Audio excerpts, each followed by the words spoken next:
Every website needs both web hosting and domain hosting. It's common to get confused between the two since most people purchase both from the same provider. So what's the difference? Well, a domain hosting service sells domains and registers them to an owner in exchange for a yearly subscription fee. Different types of domains have different prices, usually from as low as $10. What a domain does is direct visitors to a specific website, much like the address of a house. Every domain has a matching IP address that sets its location on the internet. And of course, it's much easier to remember and share a domain name rather than an actual IP address. Domains are actually categorized into different levels. The most common would be top level, generic top level, and second level. When you buy a domain from a domain host, you gain ownership of that domain for as long as you pay the yearly fee. But you can't build a website without web hosting. Web hosting is a service that offers space to keep all your files for your website. To be able to buy web hosting, the provider will require that you already own a domain. And if you don't, the web hosting provider can actually sell you one.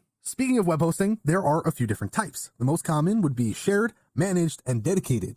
And depending on the type of web hosting you buy, you'll have different tools at your disposal. In shared web hosting, a number of websites are hosted on the same server. This is the best choice for small websites. The thing is though, if one of the websites in a shared server gets a surge of visits and crashes the server, all the other websites hosted on there will be affected too. Now, different to shared web hosting would be dedicated web hosting, and that's when you host each website on its own server. Since websites aren't sharing a server, they can have much larger bandwidth for higher traffic. And finally, managed hosting also gets confusing for some because all types of web hosting can also be managed. Basically, it adds a full suite of tools to install and run WordPress, manage files, manage email, plus you have an entire team of developers always at your disposal. Now that we've covered the difference between the two, did you know that some people actually recommend that you should have separate hosts for your domain and website for two main reasons? Number one, if a hacker gets access through your domain, they can then get access to all of your files.